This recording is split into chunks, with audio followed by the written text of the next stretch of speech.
Hello കൂട്ടുകാരെ, അപ്പോൾ ഇന്ന് കെമിസ്ട്രിയിൽ നിന്നുള്ള ഒരു ക്ലാസ്സാണ്. അപ്പോൾ നമുക്ക് നേരെ വീഡിയോയിലേക്ക് പോകാം. ആറ്റവും ആറ്റത്തിൻ്റെ ഘടനയും എന്ന ഭാഗത്തു നിന്നാണ് ഇന്നത്തെ കുറച്ച് ക്വസ്റ്റ്യൻസ് നമ്മൾ നോക്കാൻ പോകുന്നത്. അപ്പോൾ ഒരു പദാർത്ഥത്തിൻ്റെ രാസപരമായ ഏറ്റവും ചെറിയ കണികയെ ആറ്റം എന്ന് പറയുന്നു.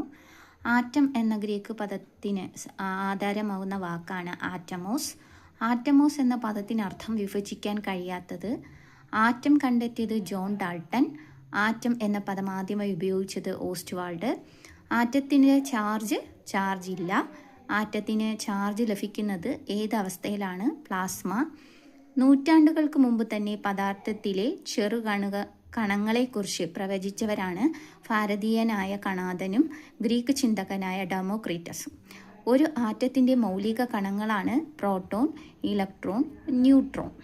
1886 ഡിസ്ചാർജ് ട്യൂബ് പരീക്ഷണങ്ങളിലൂടെ പദാർത്ഥങ്ങളിൽ പോസിറ്റീവ് ചാർജുള്ള കണങ്ങളുടെ സാന്നിധ്യം പ്രവചിച്ച ശാസ്ത്രജ്ഞനാണ് ഗോൾഡ്സ്റ്റെയിൻ.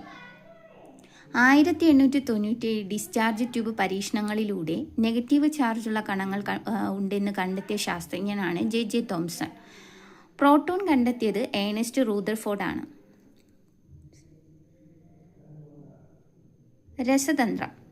രസതന്ത്രത്തിൻ്റെ ആദ്യകാല നാമം ആൽക്കമി എന്നാണ്.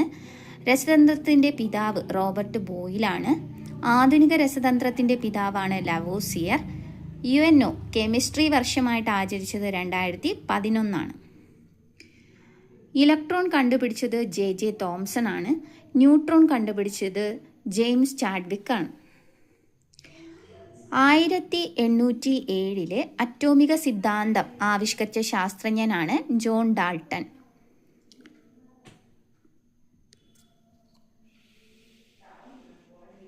ജോൺ ഡാൾട്ടന് നിറങ്ങളെ തിരിച്ചറിയാൻ കഴിയാത്ത അസുഖം ഉണ്ടായിരുന്നു. അതിനാൽ ഈ അസുഖം അറിയപ്പെടുന്നത് ഡാൾട്ടനിസം അല്ലെങ്കിൽ വർണ്ണാന്ധത എന്നാണ്. അറ്റോമിക സിദ്ധാന്തം. എല്ലാ പദാർത്ഥങ്ങളും ആറ്റം എന്ന് പറയുന്ന അതിസൂക്ഷ്മ കണങ്ങളാൽ നിർമ്മിതമാണ്. രാസപ്രവർത്തന വേളയിൽ ആറ്റങ്ങളെ വിഭജിക്കുവാൻ കഴിയില്ല. ആറ്റത്തെ നിർമ്മിക്കാനോ നശിപ്പിക്കാനോ കഴിയില്ല.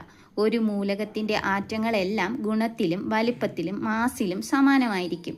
വ്യത്യസ്ത മൂലകങ്ങളുടെ ആറ്റങ്ങൾക്ക് വ്യത്യസ്ത ഗുണങ്ങളും മാസും ഉള്ളവയായിരിക്കും. രാസപ്രവർത്തനത്തിൽ ഏർപ്പെടാൻ കഴിയുന്ന ഏറ്റവും ചെറിയ കണികയാണ് ആറ്റം. 2 അതിലധികമോ മൂലകങ്ങളുടെ ആറ്റങ്ങൾ ലളിതമായ അനുപാതത്തിൽ സംയോജിച്ചാണ് സംയുക്തങ്ങൾ ഉണ്ടാകുന്നത്.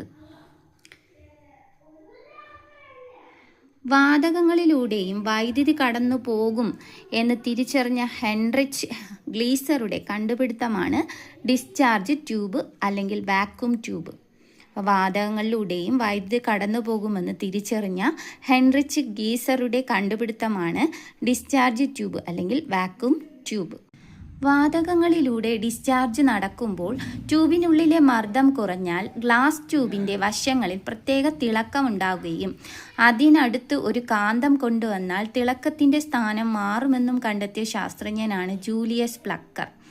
ഹെൻറിച്ച് ഗീസറുടെ ഡിസ്ചാർജ് ട്യൂബ് നവീകരിച്ച് പരീക്ഷണം നടത്തിയ ശാസ്ത്രജ്ഞനാണ് വില്യം ക്രൂക്സ്. കാഥോഡ് രശ്മികളുടെ സവിശേഷതകളെക്കുറിച്ച് പഠനം നടത്തിയ ശാസ്ത്രജ്ഞനാണ് വില്യം ക്രൂക്സ്. ടിവിയുടെ പിക്ചർ ട്യൂബും എക്സ്റേ ട്യൂബും കാഥോഡ് റേ ട്യൂബുകളാണ്.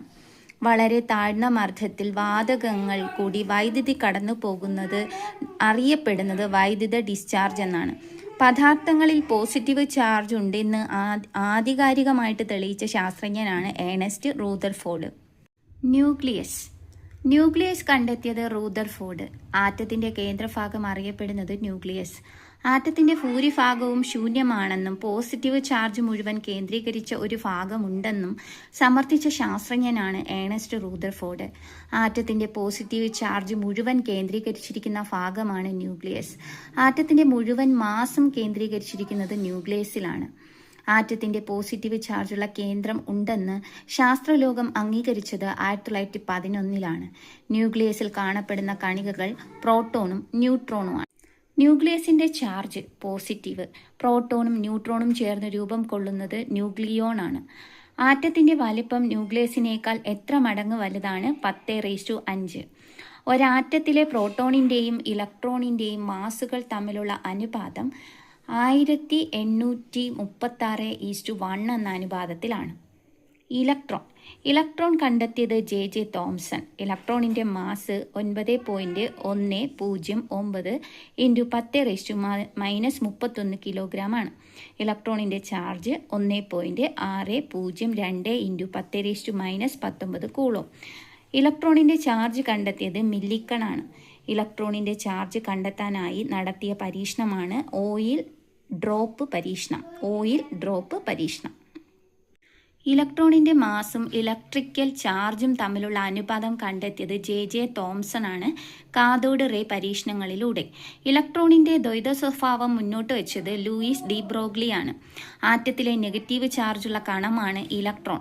ലോഹങ്ങളുടെ ചാലകത നിർണ്ണയിക്കുന്നത് ഇലക്ട്രോൺ. ഒരു പദാർത്ഥത്തിൻ്റെ രാസ സ്വഭാവം നിർണ്ണയിക്കുന്നത് ഇലക്ട്രോൺ. ഒരാറ്റത്തിലെ ചലിക്കുന്ന കണങ്ങളാണ് ഇലക്ട്രോൺ. ഒരു ആറ്റത്തിലെ ഏറ്റവും ഭാരം കുറഞ്ഞ മൗലിക കണമാണ് ഇലക്ട്രോൺ. ഒരു മൂലകത്തിൻ്റെ രാസപ്രവർത്തനത്തിൽ നിർണായക പങ്ക് വഹിക്കുന്ന അറ്റോമിക കണങ്ങളാണ് ഇലക്ട്രോൺ. ഇലക്ട്രോൺ എന്ന വാക്ക് ആദ്യമായി ഉപയോഗിച്ചത് ജോർജ് ജോൺസ്റ്റൺ സ്റ്റോണിയാണ്. പരീക്ഷണത്തിലൂടെ ഇലക്ട്രോണുകളുടെ തരംഗ സ്വഭാവം തെളിയിച്ചത് C.J. ഡേവിഡ്സണും L.H. ജർമറും ചേർന്നാണ്. നെക്സ്റ്റ് പ്രോട്ടോൺ കണ്ടെത്തിയത് ഏണസ്റ്റ് റൂദർഫോർഡ്. പ്രോട്ടോണിൻ്റെ മാസ് 1.6726 × 10⁻⁻27 കിലോഗ്രാം. ആറ്റത്തിലെ പോസിറ്റീവ് ചാർജുള്ള കണമാണ് പ്രോട്ടോൺ. പ്രോട്ടോണിൻ്റെ ചാർജ് 1.602 × 10⁻⁻19 കൂളോം. ആറ്റത്തിൽ പോസിറ്റീവ് ചാർജിന് കാരണമായ കണങ്ങൾ പ്രോട്ടോൺ ആണെന്ന് തെളിയിച്ചത് 1920-ലാണ്. പ്രോട്ടോണിൻ്റെ മാസിന് തുല്യമായത് ഒരു ഹൈഡ്രജൻ ആറ്റത്തിൻ്റെ മാസാണ്. ഒരു ആറ്റം ഏതാണ് എന്ന് തീരുമാനിക്കുന്നത് അതിലുള്ള പ്രോട്ടോണുകളുടെ എണ്ണമാണ്. ഒരു ആറ്റത്തിൻ്റെ ഐഡൻറ്റിറ്റി കാർഡ്, ഫിംഗർ പ്രിൻ്റ് എന്നെല്ലാം അറിയപ്പെടുന്നത് പ്രോട്ടോണാണ്.